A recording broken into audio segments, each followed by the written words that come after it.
Alright, you guys, this is a bit different than what we're usually doing. This is going to be a 3v3 on Tundra v2, I think. Tundra v2. Not the biggest map, you know, but it has some things going for it. 3v3, quite a change in pace. So we're going to be seeing how things go here. Ainz, we know he's a good player. Pop-ups, Frosties as well. These guys are just going to be up against each other in these 3 lanes. So we're going to be seeing quite a good game for start. And by the way, guys, I cannot make posts since I do not have 1,000 subscribers yet. I would really like to make posts, like just to ask you guys, for the most part, like what you prefer, certain questions, certain challenges in the polls and posts that I would post on YouTube. So yeah, if we get to those 1,000 subscribers, that is. But yep. In any case, I mean, already went over my video count like yesterday, and yeah, I was actually having a good streak of videos, having more videos than subscribers. But yeah, you guys ruined that for me. So yeah, in any case, we're having 3 bot labs starting for the southern team, 2 bot labs and 1 vehicle lab. Vehicle lab from Jamal. These rascals scout out the enemy. Each of these guys should have a turret in their base. Not sure if we're going to see any water being played here. There is access to water, but there is no metal extractors or nothing in the water. The tidal speed is not the greatest in the World 9. Wind, kind of average. Not the greatest thing, but you know, you don't have a lot of metal from these metal extractors, so you are going to go windmills. This is going to be a slower paced game. Could be a long one, could be a short one, or just a medium duration. These rascals actually in a pretty good position here. Could catch this construction bot off. This tick is not getting there on time. This could be very big. This construction bot he needs to get it. He's not placing his rascal. He's not organizing rascals well. But Ainz in trouble here. And this grave robber is gonna go down for sure. Managing to make a grunt. Losing 2 metal extractors though and a grave robber is a big loss. And losing a construction bot, that is just chaos. Ainz not making units on time and losing a lot of this economy. Actually making units, but just pushing them forward, not doing anything with them pretty much. That is a lot of grunts going into the bases. That is way stronger than scouts, and these guys are not doing the greatest job securing their positions, securing their flanks. And we have units coming in. This pawn is pretty big. Actually dealt with 4 ticks with ease. We have some grunts slipping through from Nico. He could kill it. He could very well kill it. Nice. Very good from Nico. Even getting some units here, but they will not find that much value. They can out-kite these pawns for some distance, but there's shoreline here. So, oh, very good grunt here. Controlling it pretty well. It's going to take away 2 metal extractors. That is very, very big value for this grunt. Could even take care of the Lazarus here. Getting a windmill. Oh, very good attack speed. So much XP from attacking. He's not moving it though. It is going to die off. It could have found a lot more value, but here's another grunt from Nico. And these players, oh man, just losing all of the windmills. Jamal in a very bad situation here. 45 energy income, 25 of that being from the commander, and he's trying to make a metal extractor. Not the best command you can issue, and he's making 2 of the metal extractors and producing units while having 45 energy income, and he is just gonna go at a snail's pace here. Very good play from Nico. Just so much damage done. Let me just see, 4.3 thousand. That is 6.1 thousand team damage and 4.3 thousand coming from him.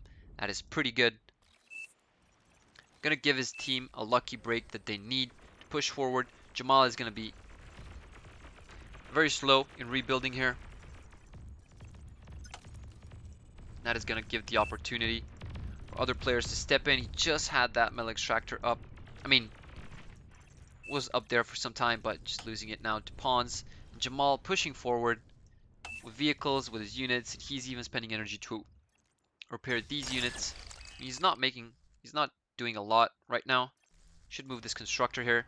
He's just not making units at all. And getting another metal extractor destroyed. These guys are just relentless with this pressure on the economy. Jamal, they pretty much have one player out of the game for some time now until he rebuilds.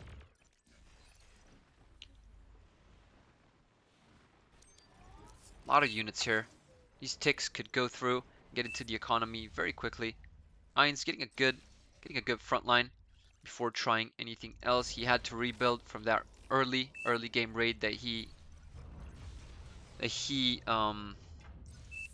went through.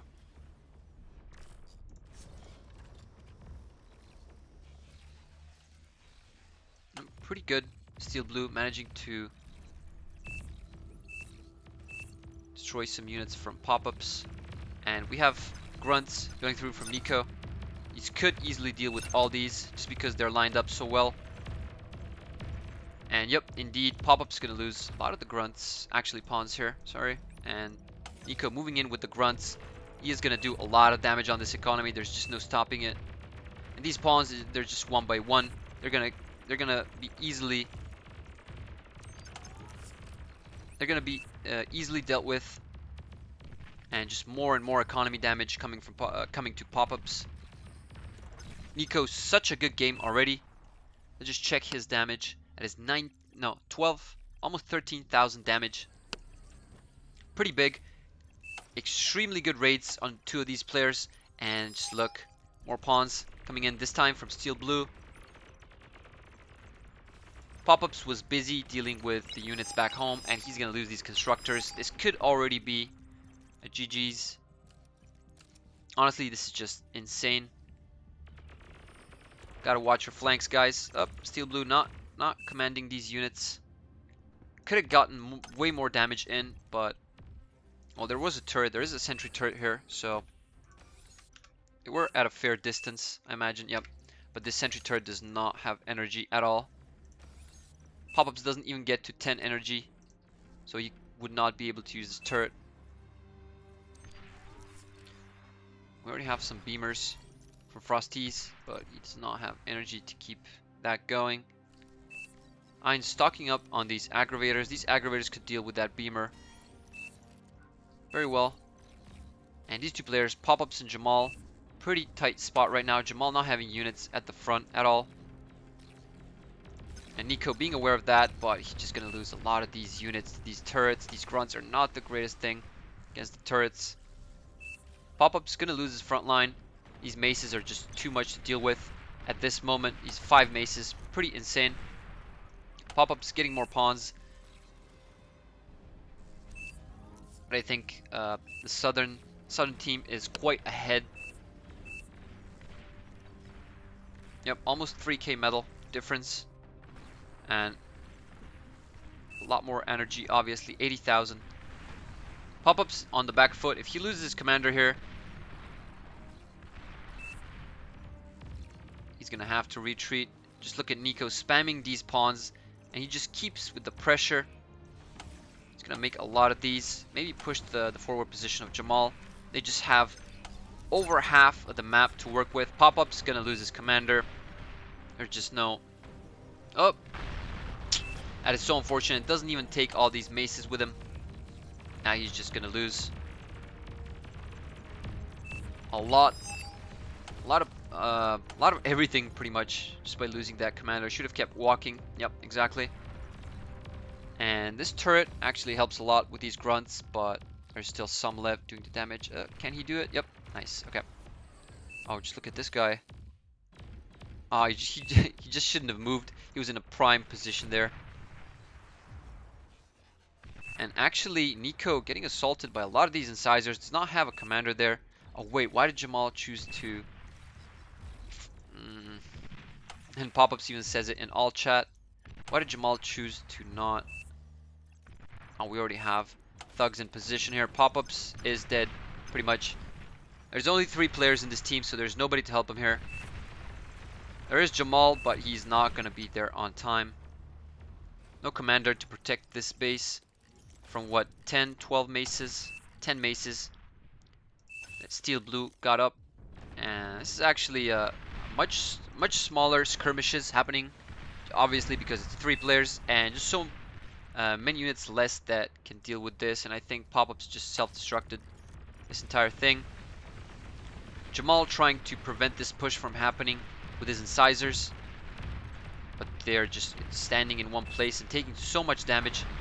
These maces, and Jamal losing his commander. There's only one commander left on Frosties' side, and Frosties manages to push through against Ainz. Ainz losing a lot of these units here, a lot of turrets, but still has one side of his line left, and Frosties cannot push there because there's a Castro. It's blocking whip vision, line of sight. Does have a radar, but it's a bit further back and it doesn't even see anything. Thanks to the Castro, or due to the Castro. Nice rush, racists. What? A lot of incisors surviving. But pop-ups is pretty much out of the game.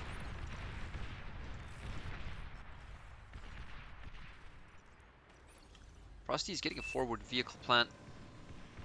Ainz losing his commander there. That's why he lost the position.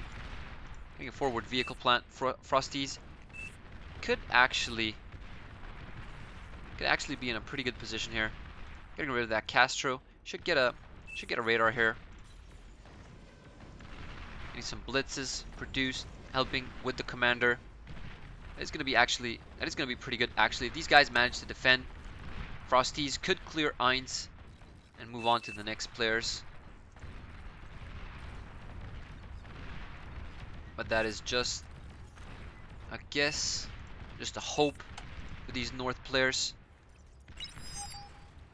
Their only hope is Frosties, since they are pretty much pinned down by Nico and Steel Blue. And we got a vehicle lab from Ainz, but that is not going to help much since he is sending units one by one. Frosty is going to take his base quite easily actually, because he just doesn't have any units, does not have defensive turrets, and most importantly does not have a commander.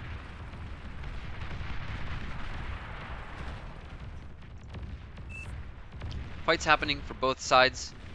Frosty's clearing Ainz's base. That is pretty unfortunate. Losing his commander to that front line. Not sure what happened. Not sure how he lost the commander. Oh, yep, that was the moment that made him lose this front line. Frosty's clearing him completely. He should get his commander forward here, but okay, already has Lazarus.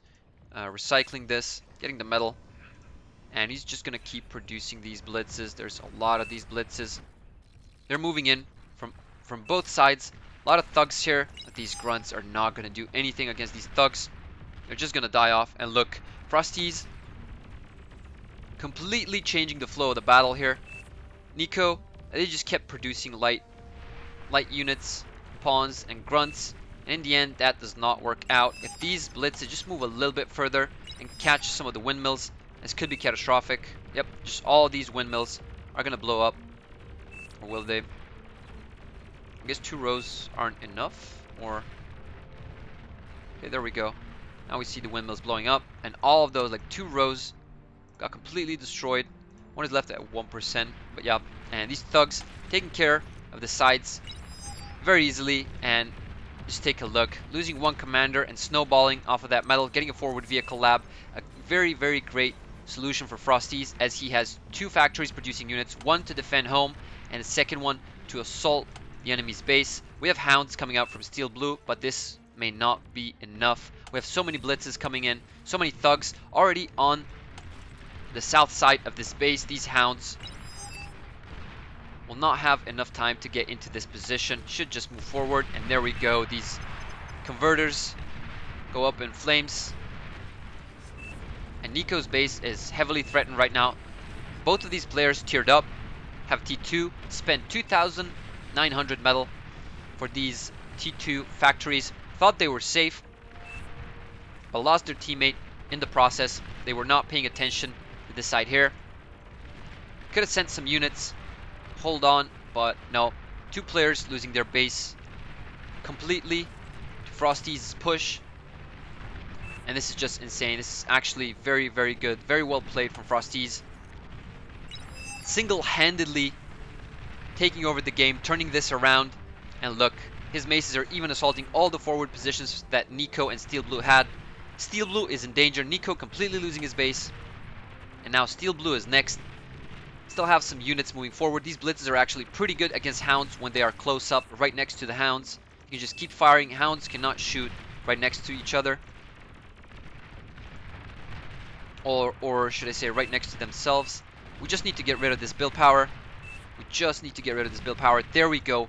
Very well played. Very well executed from Frosties. Frosties still getting units. Still helping out. He is falling behind a bit on the metal, but who can blame him? He just made so many units to push this. Look at this. Getting Lazarus here.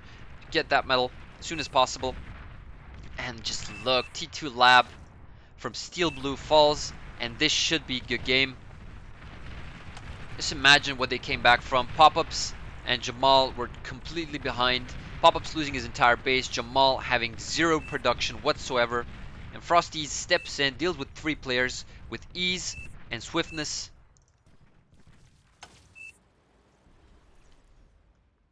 Nico making a bot lab again in this forward position, but he has no metal at all. This is just going to take so much time. 2.5 minutes to finish this bot lab. And look at this. Still more units going there. And moves these Lazarus right on time. That is so good. He's going to keep producing. These blitzes should go in and clear these Hounds. Blitzes are actually very, very good against Hounds. Surprisingly good that a T1 unit counters a T2 unit. Just look. Just watch.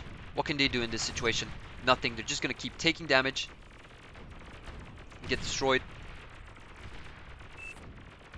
Look at this. And these blitzes are even moving in. Yep, that is it pretty much. Self-destruct his commander. These guys forfeit. That was a very, very good game. Very well played for Frosties. Indeed, he is the entire scoreboard. And yep, guys, if you enjoyed it, hit a like, hit subscribe button, and I'll catch you in the next one.